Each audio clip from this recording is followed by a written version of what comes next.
After week 12 of college football, we're analyzing the risers and fallers for the 2026 NFL Draft, and Oregon tight end Kenyon Sadiq is a top 15 to top 10 pick.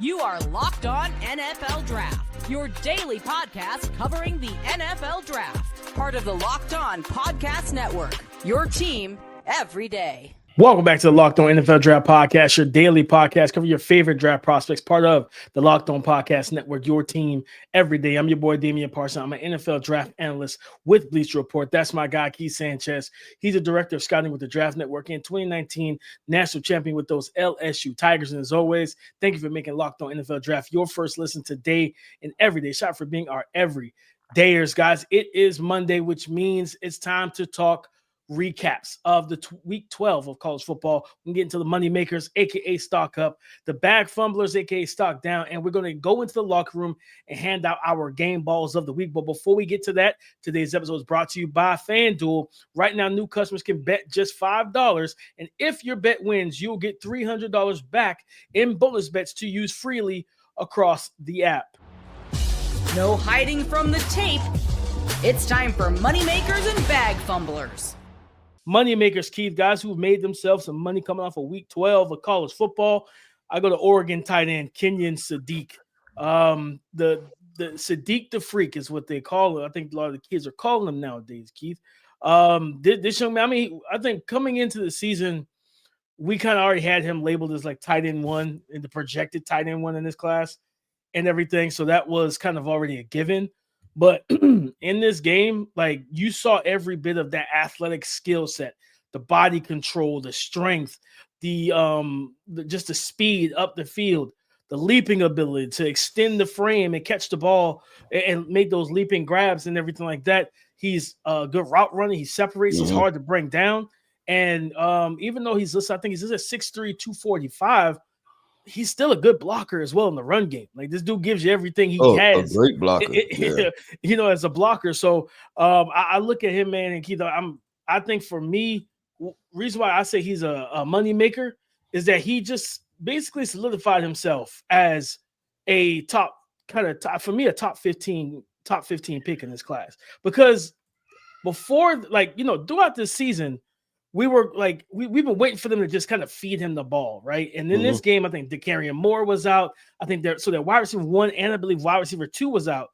And yeah, Dante Moore targeted him 8 times for 8 catches. So he was 100% in terms of catch percentage, 96 yards, and 1 touchdown as well. He wins in the red zone. This dude does everything. And I just look at the fact of that freakish athleticism with the pass catching ability, with the run blocking ability.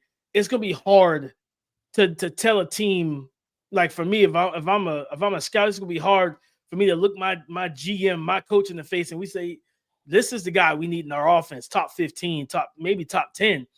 And you're like, we'll go a different direction. No, let's get this guy into our offense. He's gonna help us a lot. Yeah, DP, and I agree with you from the prospect perspective, right? That as far as him being a top 15 prospect, I think that's what it is, and it's where I see it should trend. I'll say it, because all the stuff obviously has to deal with hype and, things of that nature. Like, even last year when it was the Colston Loveland versus the Tyler Warren debate, right? Like, because some of it was hype and production based, right? And just different things of that nature. But man, Kenyon Sadiq, I think when we get to the draft, we'll be able to say he's a rare prospect. Because you talked about the blocking and everything, and I think the blocking is flat out dominant. It's what he's able to do. So I think teams are going to find that part attractive. And then when you just look at this guy, just muscular field, just filled out, like just looks like it's close to 2% body fat, right? He might be 250 all muscle. So I'm definitely with you.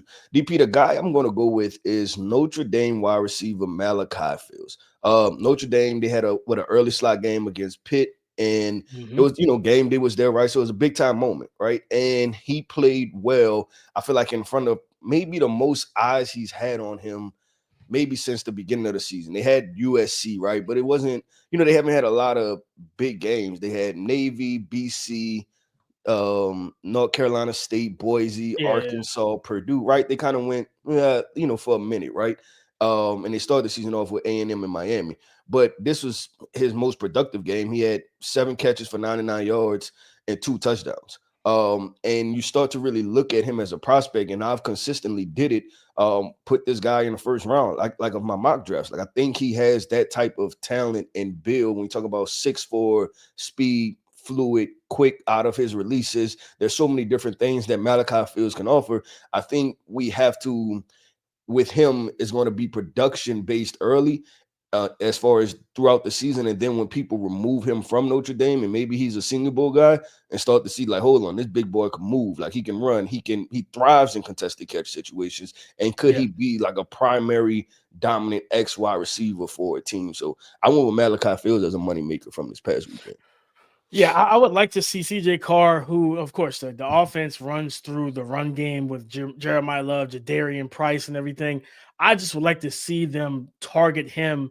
And they got a tight end that could be a top 100 pick, and Eli Raridan at like 6'7", 250, and everything like that. Like I would like to see them get their best playmakers when they do decide to throw it. Get these guys the football. Like let's pass the ball when you need to.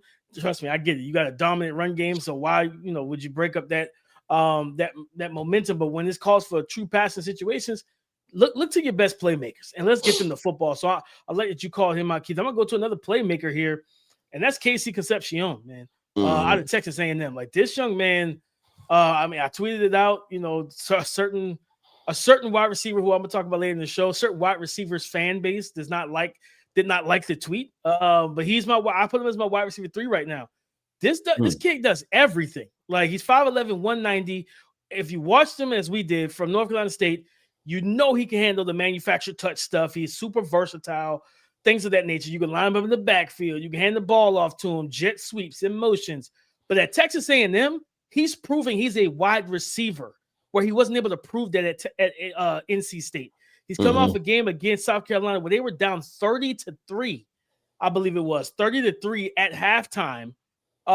Targeted 12 times, 7 catches, 158 yards receiving, over 22 yards per reception. And again, even though he's 5'11", 190, Keith, I look at a guy that knows how to win versus press. He has the footwork, the lateral agility, the quickness, the stop-start, the suddenness. He's explosive. He's twitchy. He's dynamic, and he makes plays on the ball with the ball in the air. Like, and the thing about it is, like, you've seen him against some of the opposing team's best corners, and he still wins. So I think his draft stock is going to continue to climb because Texas A&M continues to win. And that was a game that didn't start out well, but they pulled it out. That battle tested through and through in this situation. They keep this momentum. They beat Texas. They close this game, close out the season undefeated. Maybe they win the SEC championship game and get one of those buys. That spotlight in the playoffs is going to definitely be on this young man.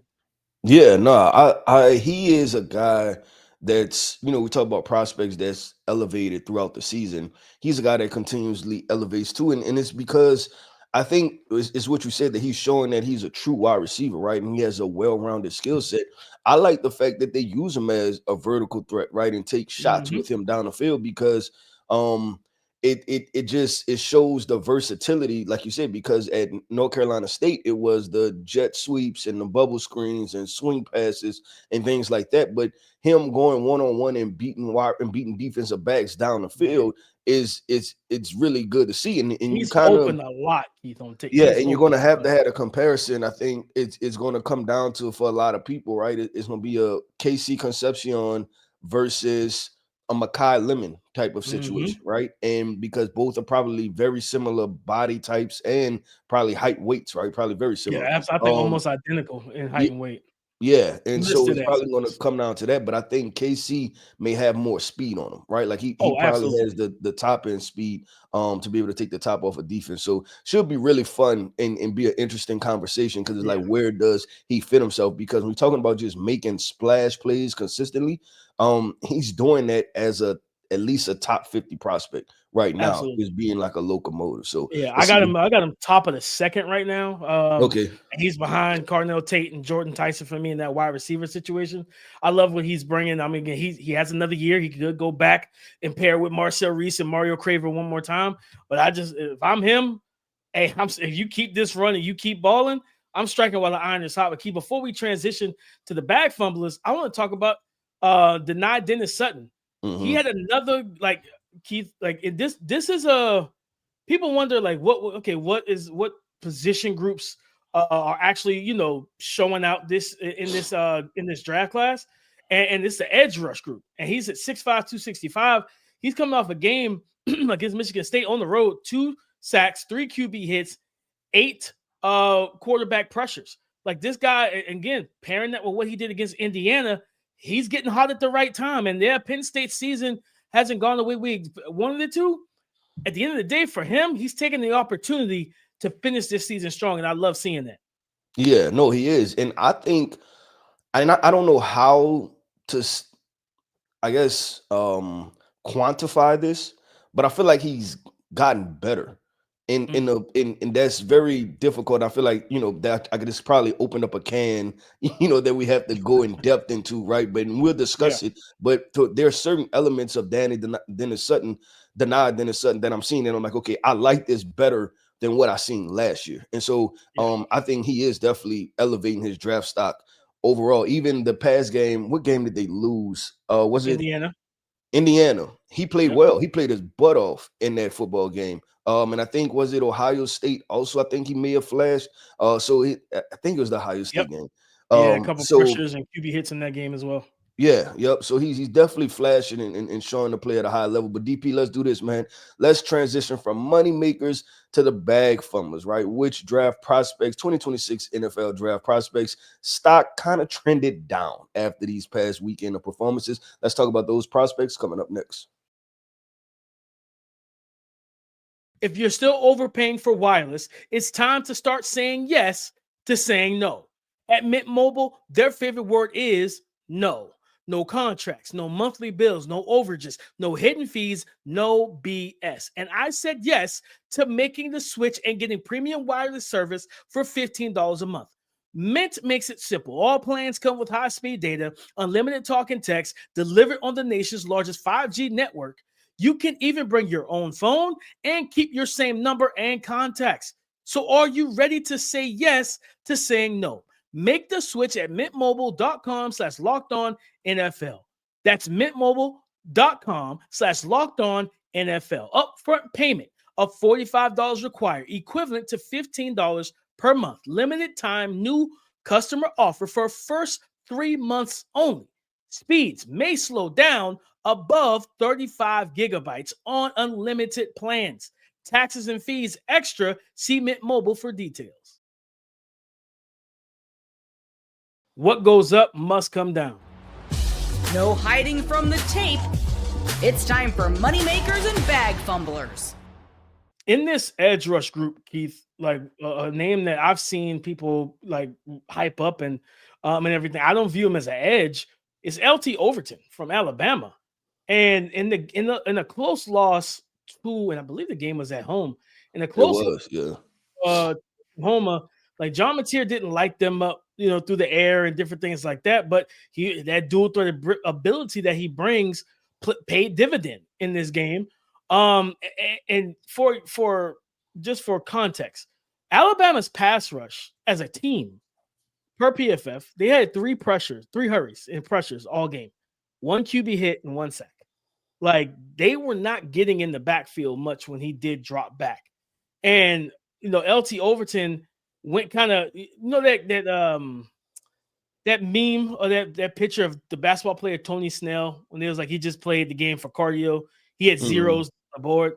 That was kind of LT Overton. LT Overton had 0 pressures, 0 QB hits, 0 sacks, 0 batted passes. He didn't really impact the pass rush at all in this game. And I think for him, like, this is a guy I view more as an odd front defensive end, that 3-4 in, that 5 tech, than a true edge rusher. I don't view him as like, I mean, you could probably play him as like a strong side defensive end even front of 4-3. But in terms of rushing the passer, I feel like his rushing the passer reps are going to be more effective and utilized rushing from the interior. This was just a game for him where you wanted to see this somebody get to the quarterback, somebody make the quarterback make the bad mistakes. It was OU's defense that did that. And we'll talk about Ty Simpson on tomorrow's show and how his performance, how OU kind of really rattled him or got to him consistently. LT Overton and that Alabama pass rush, they did none of that. Yeah, no, I'm right there with you.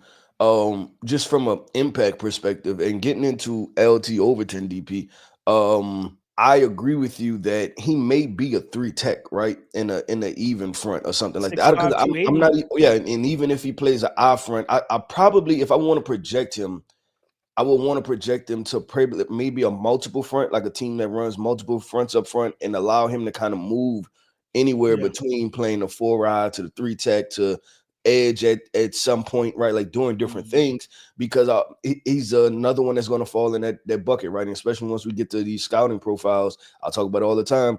Athletically advantageous situations, right? Like, is he going to beat premier offensive tackles around the edge? I'm not sure of that, right? And I'll probably lean towards it probably won't happen. So where's his athletically advantageous spot? I would have to say placing him on the interior and letting him beat guards and things like that, right? Using his first step quickness and stuff. So I definitely agree with you. And I think even with his film last year, I thought that Bama kind of did him a disservice by letting him play on the outside much. Yeah, 100%. DP, I'm gonna do this. I'm probably gonna go with an entire situation because I think we have to. South Carolina defensive backs. And I know that's usually not the element and the essence of it, right? But to give up 27 points, I think the situation when it was 0-282 or something like that, right? Like, this has never been done before in the history of the SEC, I believe, in 260 or 80 situations, and you give up the one. And the reason I call out the secondary, DP, and I know that there's one guy, primary, who's a high draft prospect, right? A guy we talk about a lot, but just calling out the secondary because when you watch the game unfold, DP, like Marcel Reed came out in the second half, he was taking shots, like just throwing the ball deep, like vertical shot. And the opposing side of that, DP, when we talk about the South Carolina secondary, we talked about KC Concepcion. The reason he was a moneymaker was because he made plays, right? And it happened, right? And it happened. And you felt like once the momentum got going, like, oh, they're about to do this, right? Like, and it was also, I think even when they were down still double digits, you was like, the way this is unfolding, and it looks like South Carolina's secondary cannot keep up, right? Like with the wide receivers, it just like he was like, it's a matter of when, not a matter of if. And so I wanted to, like you're talking about, like guys just that wasn't a good performance because to me, DP, what it looked like from an athletic standpoint, you couldn't run with those guys, couldn't run with Texas A&M's wide receivers. And then for me, that brings on a concern of like speed, things like that. So I just want to throw the whole, because that was one of the performances, DP, I wanted to talk about. And then also I didn't want to place that on one guy. I didn't give up 30 points or 27 points in one game. That's an entire secondary. Yeah, I mean, looking at the numbers of what PFF is showing in coverage, South Carolina defenders, man. Like there was probably, let me go back to it. There were 3 guys that allowed over 70 yards receiving while they were in coverage, while they were the closest guy in coverage. A guy that was actually, his stock was trending up. I started hearing his name a lot, was the outside corner Brandon Siss. 6 foot 190, number 15. And yeah, he had a hard time against KC Concepcion. Jalen Kilgore allowed like 72 yards in coverage. Like it was between KC Concepcion, I think it was Austin Bethel Roman or something like that. That's the guy. I knew it was a hyphenated. I think he's a freshman too. I think he's like a freshman. If I remember hearing it correctly, I'm pretty sure he's a freshman. Those 2 guys were giving. Yeah, he's not available until his senior year is 2028, so he's like a redshirt freshman. They took away Mario Craver. Craver didn't go off, but KC and Austin Bethel Roman, both of them were cooking in this game. And I'm with you. The secondary, definitely, you want to see them just have more of an impact in this game. When you got a lead like that, you have to be prepared and know, hey man, they're going to attack us. In the passing, they're going to throw the ball. They are in true drop back sets for the rest of this game. They can't run the ball like that. They have to throw it. And the fact that you knew they were throwing it and you still didn't have an answer, like that's tough. Keith, I'm gonna go to your neck of the woods. A guy that like low key, I forgot that he was there. For a while until recently, and I'm like, dang, Patrick Payton is is that LSU? Yep. And he has not performed at all like this season, man. I really think at 6'6", he's just at like 6'6", 245, 250, somewhere in there. This is a guy whose stock I don't even know what to make of it at this point, Keith. Like, I don't know what to make of his draft stock. And I'm not saying that this is a guy that's going to go undrafted, but he 0 sacks against Arkansas's offensive line, 0 sacks, 0 QB hits, 1 pressure all game. And when you look at just not this game, I'm going to encapsulate this whole season, 6'6", 255, he has 1 sack all year, 3 QB hits, and only 15 hurries. And he does have 3 batted passes as well, and he started every game. Yeah. He's playing over 40 defensive snaps. He's rushed the passer 254 times. Like, I don't know what is happening or what happened to him, because he showed so much promise in athleticism and size and traits at Florida State. I felt like, man, going to LSU, him, Harold Perkins, Whit Weeks, Mansoor, Delane, the secondary they have, we thought, the offense was going to put you in true drop back sets where you could just pin your ears back. And he has not done much of anything this year. I don't know how early we'll hear his name or how late we'll hear his name, but his stock has plummeted at this point. Yeah, it's trending towards the late part, if we're being completely honest, right? Like, if we be honest with ourselves about it. But DP, let's do this, man. Grab your hat, grab your whistle, grab your well, we don't need the playbook anymore because the game is over, right? We're hopping into the locker room. We are handing out game balls, right? Which 2026 NFL draft prospect had the best performance that we're going to hand them the game ball and say, you the reason why your team won that football game. Let's talk about that coming up next. Today's episode is brought to you by FanDuel, America's #1 sportsbook. The NBA is back, and there's no better place to get in on the action than FanDuel, the official sports betting partner of the NBA. Even if you miss the start of the game or you want to ride the hot hand, FanDuel has live bets on everything from who will score next to fourth quarter comebacks. Plus, you can even combine your live bets into a same game parlay for a shot at a bigger payout.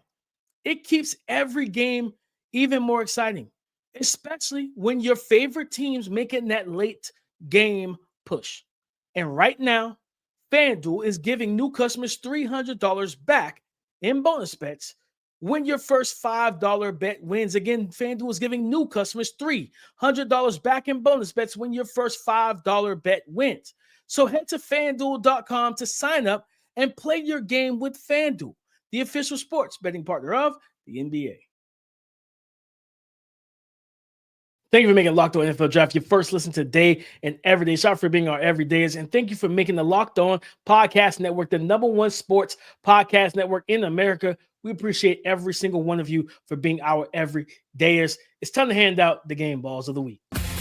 I'm calling game. Keith, I mentioned it earlier when I talked about KC Concepcion. I tweeted out that he was my wide receiver 3. That he bumped the guy down. This guy's fan base on Twitter wasn't too happy with me, but he ended up getting my game ball because he had an outstanding game against Iowa, and that is Makai Lemon out of USC. 10 for 10. Yeah, 10 for 10. You made the fighting Trojans a little angry, DP. Listen, man, listen.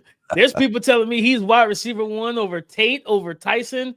Guys, I think got a little bit too much dip on your chip. But nonetheless, man, shout out to him going 10 for 10 against Iowa, 153 yards receiving, 1 receiving touchdown.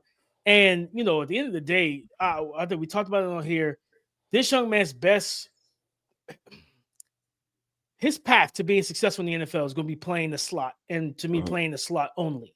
Can you use him as like a movement Z where he motions around, stuff like that? Sure. But in the slot, he's an absolute handful. And Iowa put a redshirt sophomore in his first year as a first year starting in 2025. This is the young man's first year starting, and he had every bit of hell to deal with when it came down to Makai Lemon. Whether it was press coverage, was he didn't play a lot of up close to the line of scrimmage. He gave him cushion. Makai Lemon is not the guy you're going to give cushion to. He's a very deceptive route runner. He finds the blind spots. He knows how to beat you. Zone work is just, he's going to move the chains. He's going to cash him checks, or he's going to write the checks. He's going to cash them. And Jaden Mayava, who had a great game himself, their connection, like he knows where to put the ball in the advantageous spots for Makai Lemon to make the plays. And even if it doesn't, if he's a little off, Makai Lemon gives full effort. He's a high-end competitor, tough, gritty, great route runner. Has some of the best pair of hands in college football, man. Even though he's not a 6'2" wide receiver, he can go up and get the ball. If it's in his vicinity, I'm favoring him for the most part, unless he's facing Leonard Moore or one of these like top cornerbacks. And then it's going to be a true 50-50. But this young man had a great game, man. And I don't believe they win that game without him, because at the end of the day, he's the security blanket for Jaden Mayava. And honestly, you know what we talked about with Antonio Williams and his impact on Clemson's offense? Yeah.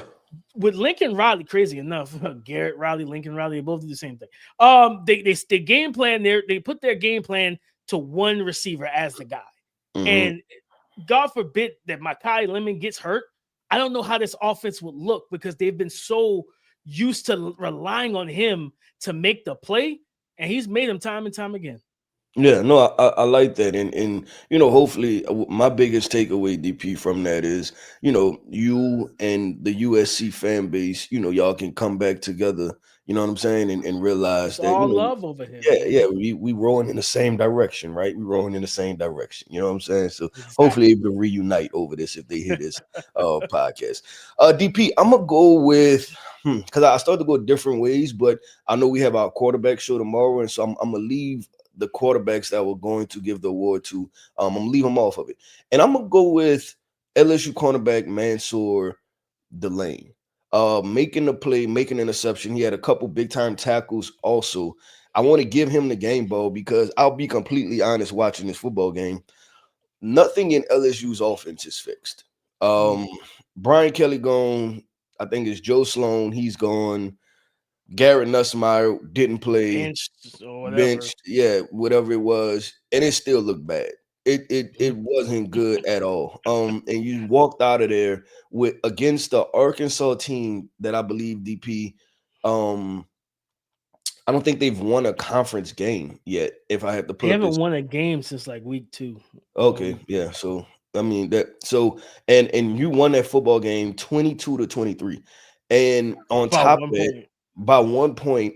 And I believe that Arkansas had 3 or 4 turnovers, and they had the turnover by Mansoor Delane. That's why I'm giving him the credit, right? Because he intercepted the football in the end zone, and then they stopped them on like 4th and an inch or something like that, right? So that the defense played like they are the reason that they're walking out of here. And I talked about it. What's that? I think that was the last Friday's show, DP, when we talked about, like who are the people that have to step up. And we talked about this LSU defense, because Arkansas can score 30-something points. And when they look back on this game, I think they had a missed field goal, all type of stuff. They look back on this game, they're going to say we should have won this game. Well, I'm going to give LSU the game ball and give it to Mansoor Delane and his defense, because they made enough plays to keep their team in this game. And I think Michael Van Buren was able to make a couple plays to be able to, score and then give them the lead and then hold on for the lead. So I'm gonna give it to Mansoor Delane. I love that, simply because of the fact because we on Friday we talked about the fact that Arkansas puts up 30 a game for real. Like they literally go game to game. And they pretty much did it. Like some of these, if they'd have just walked away with field goals, and not getting stopped on 4th down, they'd have still touched 30. Like they had 3 or 4 turnovers. And I think this was the first time the announcers kept saying that it was some crazy statistic that every time they went in the red zone, they came away with points. I think this was the first time in like 19 opportunities that they were in the red zone and they didn't score. So like that, talking about just like a off the charts thing that just wasn't happening, that happened for the LSU defense. And for LSU's defense, like especially when Arkansas defense holding a team under 30 for probably the first time all season, for them to do that. But LSU's defense said, we're not letting you eclipse 22, and we're going to create turnovers, take the ball away, make your quarterback uncomfortable.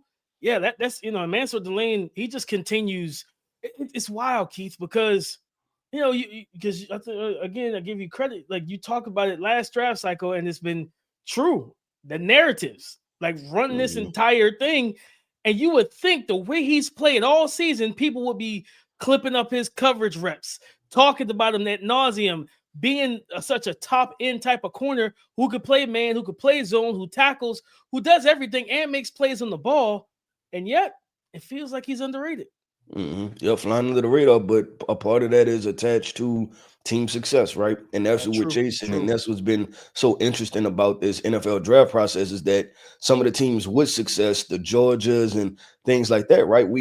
Those prospects were not highlighted entering the season. And then the teams like LSU, Clemson, right, that we thought was going to have that combination, they haven't played well. So it's interesting overall, and we'll see. But that's why there's always draft season, right? Draft season, and we get to rock and roll. Right around the corner. Right around the corner. But DP, that wraps up another episode, man, of the Locked On NFL Draft Podcast. I want to end this podcast off by saying shout out to our everydayers. Thank you for tapping in with us each and every single day. I am Keith Sanchez. You can find me on X at The Talent Code. That right there is my guy, my co-host, Mr. Damian Parson. You can find him on X at DP_NFL. And like we like to say, man, y'all come talk to us because we like to talk back. Go subscribe and follow for free on YouTube, wherever you listen to podcasts, to get the latest episode as soon as it is available. Guys, on tomorrow's show, we got to talk quarterbacks, man. QBs of the week. Gunnar Stockton, Dante Moore, Fernando Mendoza, guys who had some really good performances in week 12, but who will be quarterback of the week? And we'll talk about stock rising and stock falling performances. So come and join the conversation again tomorrow on the Locked On Podcast Network, your team every day.